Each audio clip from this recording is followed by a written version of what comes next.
Hey friends, I'm Ash Leatherwood, your friendly neighborhood apologist, and I'm really excited for this interview. I've been looking forward to it. We have a very special guest with us. He doesn't need much of an introduction, but I'll give it anyways. With us is Dr. Frank Turek. He's a Christian apologist, well known for public speaking at university campuses across the country.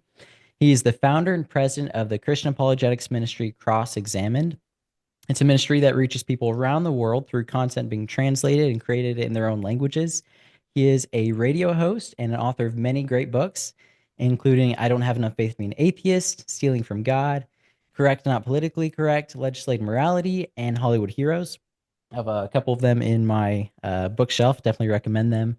And then he's the founder and director of the Cross Examined Instructor Academy, where I've had the privilege of attending twice. So definitely recommend you checking that out. But yeah, I'm really excited for this conversation. So thanks for joining us, Dr. Turek. Ash, my pleasure. California, love coming there. When am I going to be in California again? I was just there last week, but I get out there 2, 3 times a year. So you're in Nice. Riverside. You're near Greg Laurie then, right? Yes, sir. Yeah, just down the street. All right, beautiful. What do Yeah. you want to talk about? Oh, so much. But I really want to start by talking about your background. You're actually the first apologist that I came across on YouTube as a little kid and asking big questions, not sure where to look. And so going to one of the most accessible places now is YouTube and coming across your videos. I heard you give answers to big questions I'd never heard before. I realized that my passion for science could actually strengthen my faith instead of be an hindrance to it. So I'm grateful for that influence you had on my life, as I'm sure countless others. But I'd love to hear what initially drew you to Christian faith and to Christian apologetics to begin with. Well, yeah, I was brought up in New Jersey, so I was Catholic because it's the law. You're either Catholic, Jewish, or a skeptic if you're from New Jersey. But I went to Catholic high school. I always believed in God because I knew there had to be some kind of first cause out there. But I just never really knew who Jesus was. And it wasn't until I went into the Navy after college that I met the son of a Methodist minister. And I had so many questions for him. He just finally said to me, look, you just need to get Josh McDowell books. Mm. Evidence Demands a Verdict and More Than a Carpenter. Those were books written in the 1970s. They were apologetics books that made a difference in a lot of people's lives. So I read those books and I realized that Christianity was indeed true. And then when I got out of the Navy, I I met Norman Geisler, who at the time was kind of the Tom Brady of apologetics or the Mm. Michael Jordan of apologetics. And he was starting a seminary in Charlotte. So that back in 1993, my wife and I and 3 sons moved here to Charlotte to go to seminary. Mm. And then after seminary, I started a ministry called crossexamine.org. And I wrote a couple of books with Dr. Geisler. Legislative Morality is one, and the second is I Don't Have Enough Faith to Be an Atheist, which argues from the ground up that Christianity is true. Mm. So that's what I normally speak on when I go to college campuses now is I don't have enough faith to be an atheist. And we take a Mm. lot of questions. Everybody can see all those on our YouTube channel. We have about 2,800 videos. A lot of those Mm. are short Q&A videos from the college campus. Yeah, that's awesome. And that's one of your most well-known books. That's actually the first apologetics book that I ever read. I Don't Have Enough Faith Being an Atheist. So I'm curious, how did you and Dr. Geisler land on that title, and what was your vision for that book? Well, I didn't come up with the title. When we were going through, we used to do a seminar called the 12 points that show Christianity's true. And it's Mm. essentially Dr. Geisler's logical progression from does truth exist all the way to the Bible's the word of God. So we would Mm. do that. And at one point I said to him, this really needs to be a book rather than just a seminar. We had a booklet that we'd hand out when we go, but it's got to be a book. And he said, okay, let's write it. So we took the outline and wrote the book. And at one point during one of the seminars, he was going through the fine tuning of the universe, which is one of the arguments that there's got to be a designer out there. And the evidence was so strong. At one point, he said, in light of all this, I just don't have enough faith to be an atheist. And I went, that's the title of the book. That's And awesome. so when we submitted it to the publisher goes, hey, we like the concept. We don't like the title. I said, you don't like the title? What should the title be? And they said, The Truth About Truth. And I said, that's a deal breaker. Either you take the title or we're taking the book elsewhere. So they took the title, thankfully. Nice. It's one of my favorite book titles. I feel like it does marketing all by itself. So Mm-hmm. that's awesome. And what I love about your book is that it doesn't simply argue that Christianity is true, But in it, you point out that every worldview makes claims and has a burden of proof. I think that's kind of how you're dealing with this question of which worldview is more reasonable given what we know. Right. So given that, what are some problems to the atheist who holds to a materialistic worldview? What complication are posed to their worldview given what we know about our world? Well, the world can't be explained by molecules in motion. This conversation can't be explained by molecules in motion. If we're just molecular machines, if we're just moist robots, how can we even have a conversation? Mm. And why should we think anything we say is true? Because if everything is driven by the laws of physics, I have no reason to believe what I'm thinking is true. So Mm. you have a mind, not just a brain. You have a soul, not just a body. There are immaterial realities we all know about, like the laws of logic or the laws of mathematics. They're not made of molecules. There are moral laws. You know, you ought not murder. That's a moral law. It's not made of molecules. Mm. There are transcendent values like justice and love. These things aren't made of molecules. And so, just by considering, just by thinking, as soon as you start thinking, you realize that everything isn't made of molecules. Mm. And the problem with atheistic materialism, it says everything's made of molecules. It's just false from the get-go. Mm. By just observation, you can see that's not true. So atheism can't explain so much of reality that I don't think it's a viable worldview. It doesn't have enough what we call explanatory power or Mm. scope to explain what we know about reality. Mm.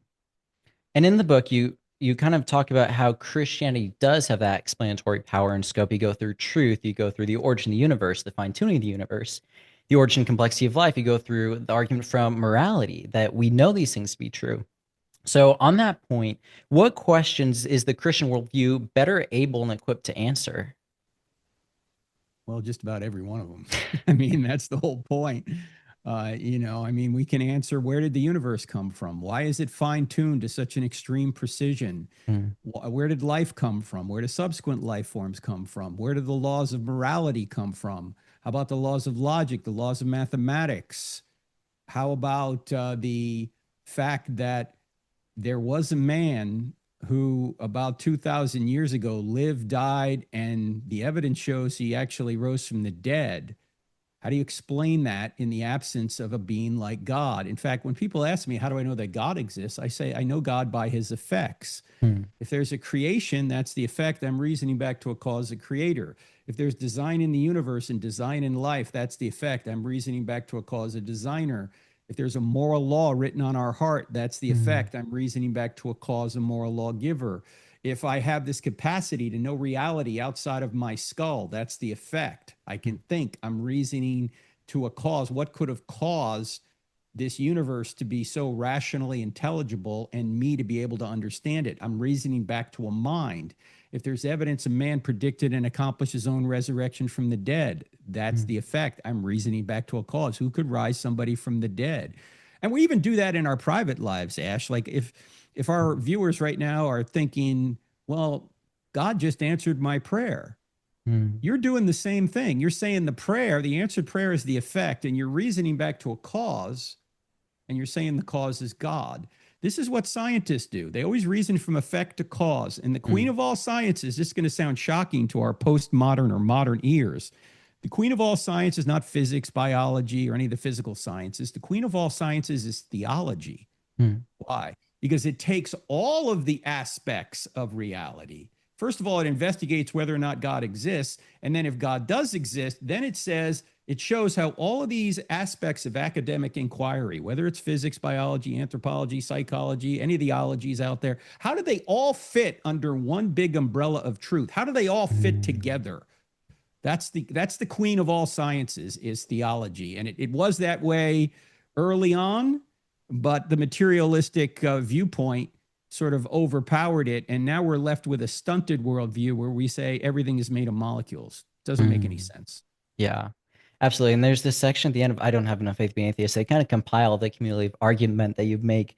You make a statement like to hold to an atheistic worldview consistently, you have to believe that order came from chaos. You believe that information came from randomness. You have to believe that a universe came from nothing. You kind of compile all of that.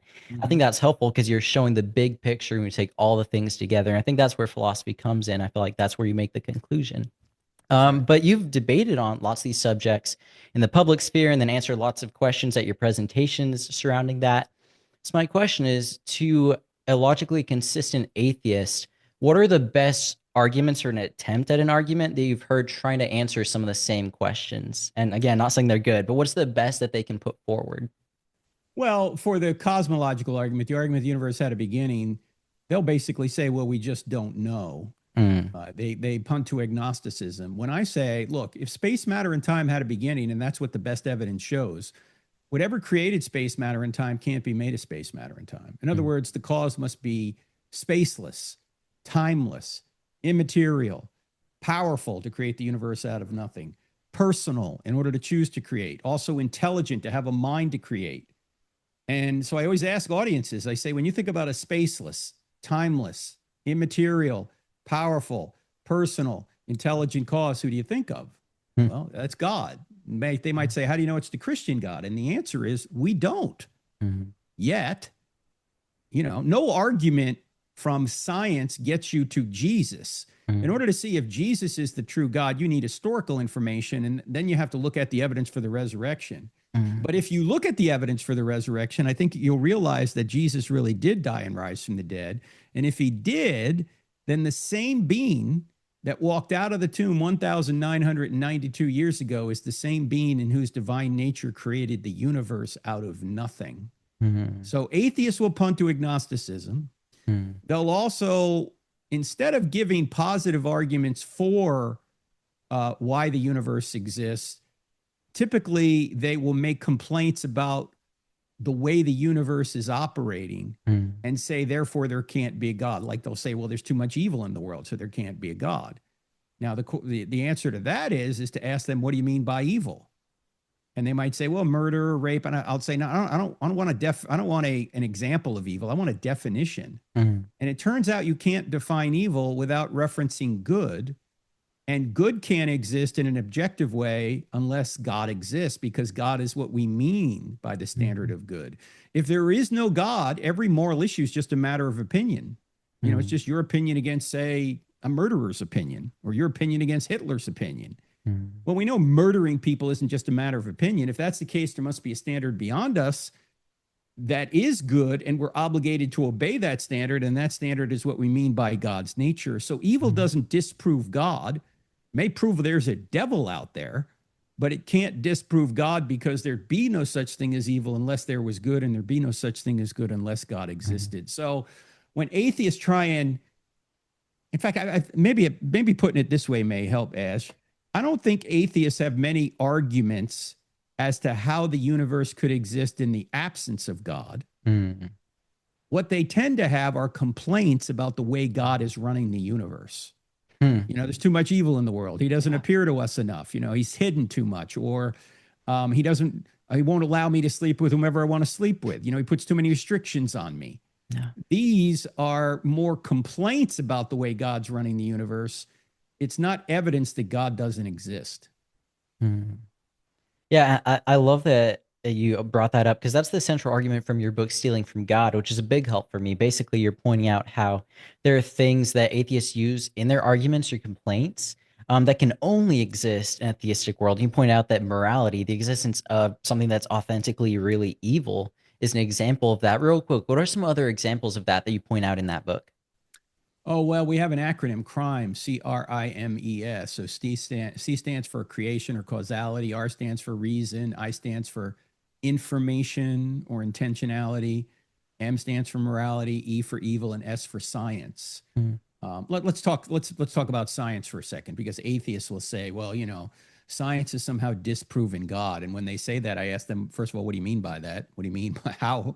And secondly, how do you define science? And if they define science as the study of the natural world, how cause and effect operates in the natural world, I'm going to ask them, well, if science is about finding causes inside the natural world, and they all have to be natural causes, how could it possibly disprove a supernatural cause? mm, That's even outside its scope, if that's how you define it. Okay.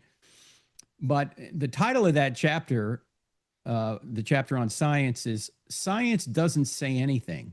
Scientists do. In other words, all evidence needs to be gathered and all evidence needs to be interpreted. And who does that? Scientists do that. Science doesn't do that. I mean, we heard people like during COVID saying, science says this and science says that. No, science doesn't say a word. Scientists say things. And quite frequently, when scientists say things, what they're saying is based on their philosophical or worldview presupposition. Like, for example, in the debate between, say, the intelligent design people and the evolutionists, both of those scientists are looking at the same evidence, but they're coming to opposite conclusions. One says it's a natural cause. The other says, no, it's got to be an intelligent cause. But I think I know why the people who say it's got to be a natural cause say that. It's not because there's no evidence it's an intelligent cause. There's very strong evidence it's an intelligent cause. One is information found in DNA. Every message requires a mind. Every code requires a coder. Every program requires a programmer.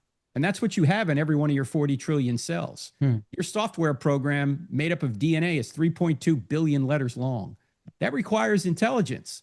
But the reason that the atheistic scientists don't say it's intelligence is because philosophically, they've ruled out one of the only two causes it could be. It could be a natural cause, or it could be a non-natural or intelligent cause. If you rule out intelligent causes before you look at the evidence, is it any wonder you're going to say it's a natural cause? Yeah. No, that's Surprise. the only possibility you've left yourself due to your philosophy, not because the evidence isn't telling you that. Yeah, absolutely. And that's where philosophy is so important.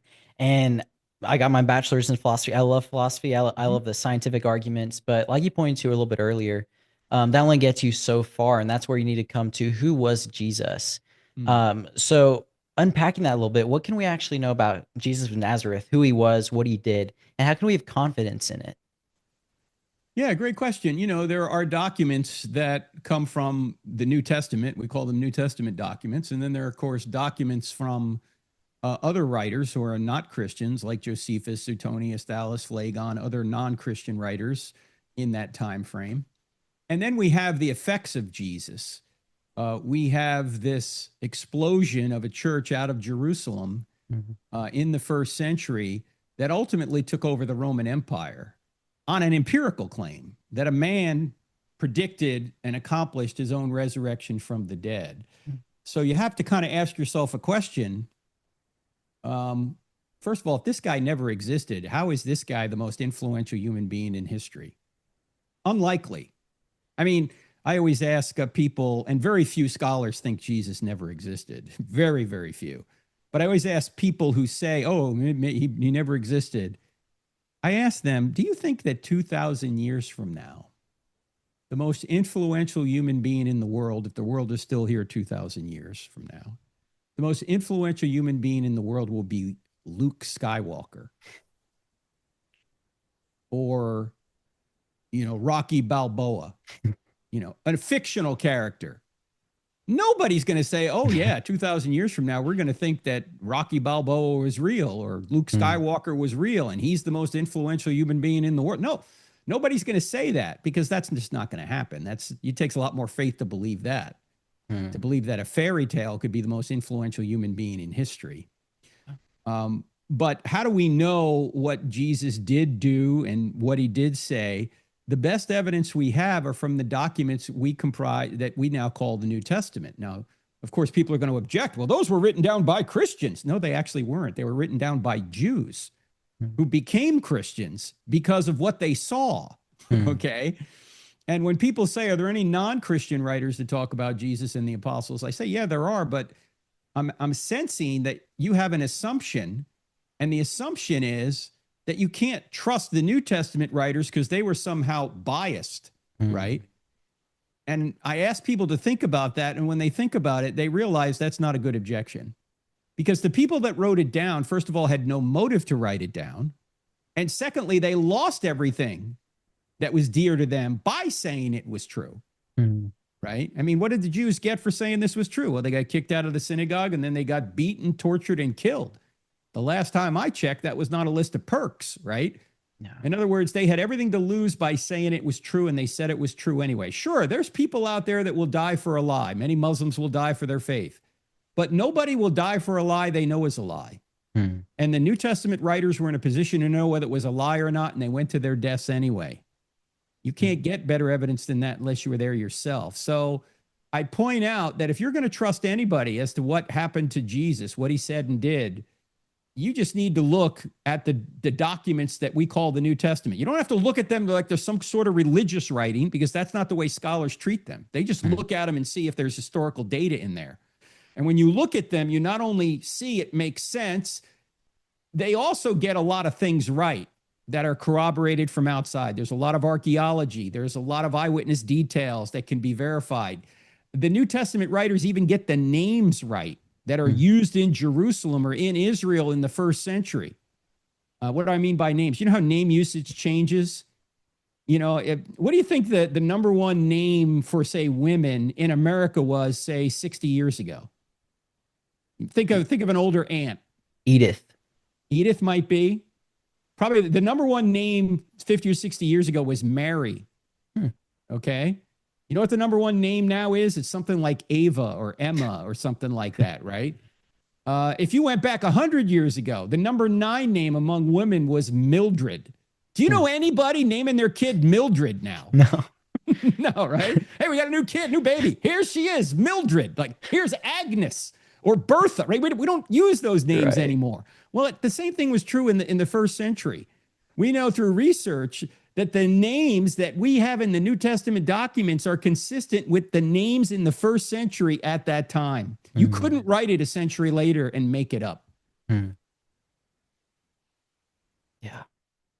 Yeah, and that's a powerful argument. I think one other reason to look to Jesus when making arguments for Christianity that you've pointed out in the past is that it helps us make sense of suffering. Sometimes having the philosophical arguments that, it's not contradictory, it even supports the Christian worldview that there's evil and suffering.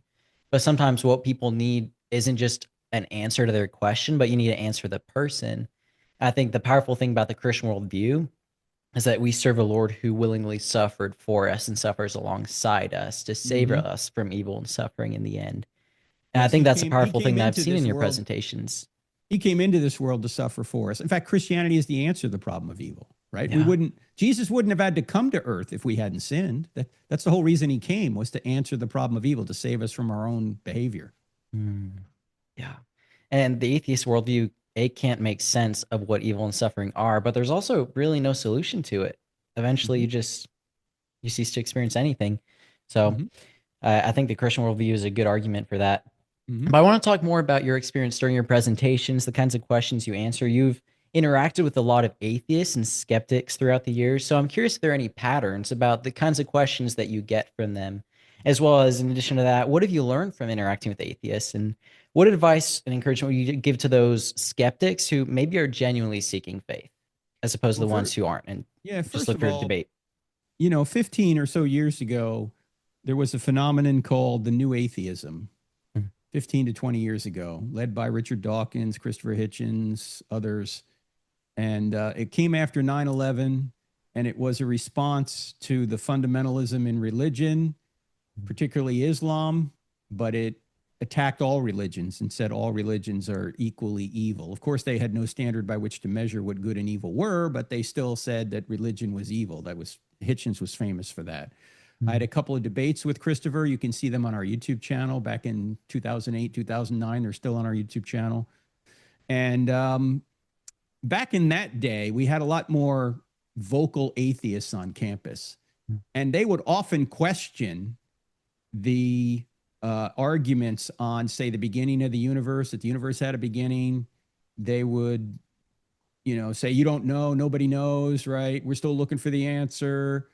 On the fine-tuning argument, the fact that the universe is so extremely fine-tuned, there must be a mind behind it. They would say, oh, there's a multiverse out there, and our universe just happens to be the one that looks designed, even though it really isn't, even though there's no evidence there's a multiverse. It's just a faith position, And they would try and attack it on scientific grounds more than anything. Today, however, it's kind of shifted. The top 3 objections to Christianity today are morality, and morality. In other words, people just don't want Christianity to be true because they're afraid God is going to ask them to do something they don't want to do, or put some sort of moral constraint on them. That's why I always ask people today, if Christianity were true, would you become a Christian? And many times, if they're honest, they'll say no. It's not a head problem, it's a heart problem. They don't want it to be true. They don't want there to be a God. Why? Because they want to be God over their own lives. They're not on a truth quest or on a happiness quest. Now, you could say the same thing about Christians. There are many Christians that just want Christianity to be true, and they'll believe it regardless of whether they've looked into the evidence or not. Now, thankfully, you can be right about something and not know why you're right. But this question, if something were true, would you believe it, is a question that affects all of us. If atheism were true, would I be an atheist? If Islam was true, would you be a Muslim? If Christianity were true, would you be a Christian? These are all questions we all have to answer for ourselves, because we're not just logic boards. We don't operate just on reason. We're a combination of reason, emotion, and will. And so I always ask people, if Christianity were true, would you become a Christian? And then I just wait and see what they say, because it will reveal whether or not they're open to it. And I think that's a question we should all use. Yeah, absolutely. That's great advice for anyone who's maybe skeptical and asking questions, so they can be honest with themselves and figure out where they're actually at. But on the same question, maybe what about the Christians that you've answered many questions for and the doubts that you've seen them wrestle with? Are there any patterns that you're seeing coming from questions, wrestling through doubts and bringing questions your way? And what would be your advice and encouragement to them as they deal with those questions and doubts? Yeah, there's about 2,800 of these on our YouTube channel. So if you go to the Cross Examine YouTube channel, you can see a ton of these one-off questions. I think theologically, today people struggle with the cultural issues, like the LGBTQ stuff. Are we being unkind if we don't affirm LGBTQ? I mean, isn't love all about approval? Newsflash, no, love is not all about approval. Love is seeking what's best for the other person, even if they don't like you for it. What's best for the other person, what God wants. If there is no God, then it's a free-for-all. Nothing's right or wrong anyway. There's no objective meaning or purpose to life. But if God does exist, there is a right way to live life and a wrong way to live life. And we as his ambassadors have to be honest with people and tell them what that is. So I think people more struggle with these cultural issues than they do with whether or not Christianity is true or what evidence do you have for it. Most people don't become Christians through evidence. Right. Most people become Christians because they're born that way, born in the family, or they had a crisis in their life and they reached out to Christ and the Holy Spirit saved them, or something like that. But evidence does help confirm what you already believe to be true. And for some, it does bring some people into the faith, like me. I wanted to know whether it was true. Is this really true? If not, I mean, if it's not, why should I waste my life on it? Yeah, absolutely. And I think also it's helpful when we are engaging these tough issues or these people in our lives that we don't know how to navigate. I think it helps when we have answers to some of these questions, because I think it gives us courage to talk to those people and to talk about those issues, and gives us the vocabulary and understanding to go through those conversations. So I think your content's definitely a great help for that, for anyone having those questions or doubts, to go and check that out. As we wrap up our time here, as I said before, you've impacted innumerable people around the country, even around the world, through your translated content. In addition to your content, having gotten to meet you at the Cross Examiner Instructor Academy, I've witnessed your heart firsthand and the kindness you have for the people you interact with. So this question is more of a personal one. But my question is, amidst all the travel and the busyness, interviews, and sometimes obnoxious people you're interacting with, what keeps you going? Do you have a favorite part about what you get to do? Well, I just love investigating evidence for Christianity. I love, obviously, the Lord himself. I mean, why would I be in it if I didn't? I love the interaction with people and trying to help people see the truth. I don't get mad at people, because why should I? And I don't think anyone should get mad for this reason. Paul says in one of his letters to Timothy, he says, I was an insolent and arrogant man before Christ saved me. And when I think about the fact that Christ saves us by his sacrifice, not anything we do, out of gratitude for what he's done for us, we should love him and love others. Mm. And you don't love one another by berating them when they're not even Christians, right? You Mm. tell them the truth in a kind way, but you don't get mad at them. Why would you get mad at them? Look, I'm 63 years old now. When I was 23, I didn't agree with my 63-year-old self. So why should I expect, say, some 23-year-old or 20-year-old at a college campus to agree with me now? Yeah. When I was in his position, I didn't agree with me now. And I Mm. don't know that person's background. I don't know what they've gone through. I don't know Sure. what they've seen or haven't seen. I don't know what they've read or haven't read. I don't Mm. know what they've been taught or haven't been taught. So why should I expect that person to agree with me? I shouldn't. So I just ask them Mm. questions and see if they can even defend their own position. Mm. And before someone's going to accept your worldview, they usually have to begin to doubt their own worldview Mm. before they're going to say, I need to find the right worldview. Because if they don't doubt their own worldview, why are they going to adopt yours? Mm. Right? It's true. So asking a lot of questions can help you do that. And that's, of course, what Greg Kokel Mm. teaches us in his book, Tactics. Yeah. Put a rock Ask a in lot of someone's shoe. questions. Yeah. What do you mean by that? How'd you come to that conclusion? Why do you think that's true? And see Mm. what they say. Yeah. That's great. So as we're closing up here, I'd just love to ask on behalf of the viewers, is there any way that we can be praying for your ministry? And I'd also love for you to just put a plug in for all our viewers to go and check out all your content, as well as explain briefly what is the Cross-Examine Instructor Academy and why they should be interested in it. Yeah, let's start with the Cross-Examine Instructor Academy. That's what you came to a couple That's times. right. We run it every summer. Just ran it a couple weeks ago. And we try and show people how to better present the evidence for Christianity and then answer questions. And it's not just me, but other Christian apologists and theologians, people like Greg Kokel and Elisa Childers and Natasha Crane and several others. They help me teach it. And then when people come, they not only hear us speak to them, but they present to us. And we try and critique their presentation and help them improve their presentation and question answering skills. So as I say, we do that once a year. We usually move it around the country. I don't know where it'll be next year. We just had it here, just as I say, a couple of weeks ago. Our website is Cross-Examined with a D on the end of it, crossexamined.org. And from there, they can see our app. We have an app, the Cross-Examined app. We have a YouTube channel, 2 words, Cross-Examined. We have Instagram. We have X. We have a podcast that we do twice a week called I Don't Have Enough Faith to Be an Atheist. And so wherever you get podcasts, you can listen to that. We go on a lot of college campuses. We have a TV show too, which you can access from our website, Cross-Examined. We go on a lot of college campuses, as you know. This year, we've got a bunch coming up, including University of Alabama, Ohio State, UC Berkeley. That ought to be exciting. Yeah. So they can check all that out on our website. And they can pray that we continue to get opportunities on a college campus and that our health is good and that we can keep doing this and open up hearts and minds. And also a colleague of mine that does it in a much bigger way, Charlie Kirk does it out there on college campuses. Pray for him and what he's doing. He's doing a lot more on the political side, but he also gets a lot of questions on Christianity. So he and I are working together on that. Yes. And you know what we're noticing now, Ash? I don't know if you've seen this lately, but it used to be thought that, Christians don't bring up politics at all because that'll just drive people away. Well, first of all, whether it drives people away is irrelevant. What the truth is if we're Christians, we're supposed to be Christians 24/7, 365, everywhere we live. It should affect everything we do. It's true. Including how we act in church, how we act at work, how we act online, how we act in our families, how we act in the voting booth, how we act at, whatever we're doing, right?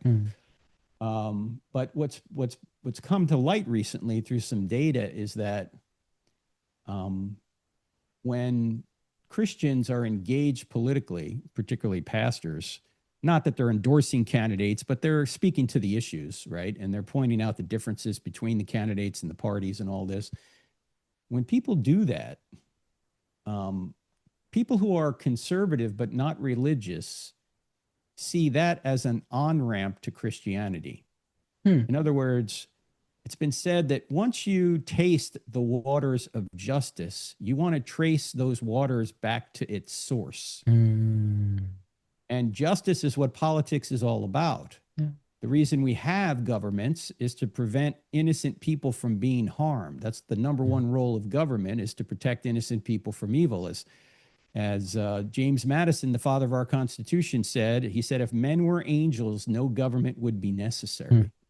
So we have a government to protect innocent people from evil. And conservatives who are not religious, when they see Christians speaking out going, hey, you ought to be concerned about protecting innocent people by protecting babies, protecting life, protecting kids from being mutilated by the transgender ideology. You ought to be concerned about these things. You ought to engage in these things. Those conservatives go, wow, you're really smart. And you're a Christian? Maybe I ought to check Christianity out. Maybe I ought you to have a want to basis trace, for it. yeah, maybe I want to trace these waters back to their source. And so you see a lot of conservatives who are not Christians becoming Christians because Christians are engaged in what they're interested in. So that's cool. Anyway, that's just an observation that's come to light recently through some data. And as I say, I don't think, God established 3 institutions. The first one he established was marriage, or for the family. The second he established was government. And the last he established was church. Those 3 institutions Christians should be concerned with. Don't be 2/3 of a Christian. Oh, I'm just concerned with the church and marriage. No, you got to be concerned with everything. Because if you love people, as we're all commanded to do, if we're commanded to love our neighbors, and we have the capacity to protect our neighbors from evil by putting proper laws in place, we're derelict when we don't do that. That's right. It's just one thing we can do. It's not the only thing we can do to help our neighbor, but one thing we can do is make sure laws are put into place to protect them from evil. Yeah. That's a big thing. Yeah, that's, and in our country, not only do we get to elect Caesar, we can be Caesar, right? I mean, you can be elected to office. Yeah. So it's just an interesting thing that has come to light, I think, in many people's minds, particularly after COVID, because COVID started to wake people up that, whoa, the government is overreaching its bounds. The government is treating human beings like biohazards.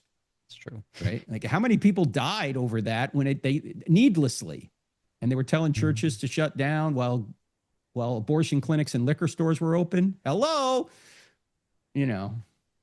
Anyway, so much for that. Just an observation. No, that's a good observation and a good challenge to be involved and just be integral in everything that we do. That's right. Well, again, thank you for the work that you do. It's impacted my life, and I'm sure it's impacted many others. Definitely want to challenge all our viewers to get involved in what you're doing and to make the most of it. So thank you for your time and for all your teaching. Thank you, Ash. Thanks for the work you're doing there. Keep it up.